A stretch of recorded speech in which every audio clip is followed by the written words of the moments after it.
જય શ્રી કૃષ્ણ અને જય માતાજી બધાને। તો આજે આપણે બનાવીશું ઉત્તરાયણ સ્પેશિયલ મમરાના લાડુ।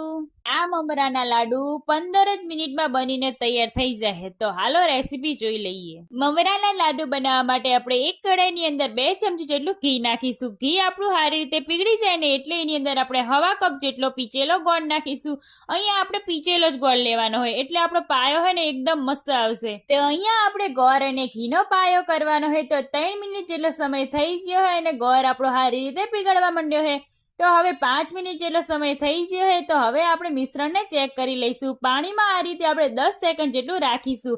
હવે 10 સેકન્ડ પછી અહીંયા તમે જોઈ શકો કે ગોળ આપણો ખેંચાય છે તો આપણો ગોળનો પાયો નહીં આવ્યો। 2 મિનિટ જેટલો સમય થઈ ગયો છે અને તમે જોઈ શકો કે ગોળ આપણો ફૂલાવા લાગ્યો છે। હવે એને આપણે ફરીથી પાણીમાં ચેક કરી લઈશું તો ગોળ આપણો ફટ દઈને ભંગી જાય એટલે આપણો ગોળનો પાયો આવી ગયો છે। હવે એની અંદર આપણે 4 કપ જેટલા મમરા નાખી દઈશું। મમરા અને ગોળને આપણે સારી રીતે મિક્સ કરી લઈશું।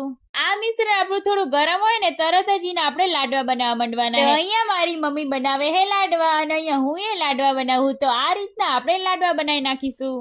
તો તૈયાર હે આપણા ઉત્તરાયણ સ્પેશિયલ મમરાના લાડુ। તમે બનાવ્યા કે નહીં કમેન્ટ બોક્સમાં કહેજો। કાલે ફરી મળીએ નવી રેસીપી સાથે। આવજો।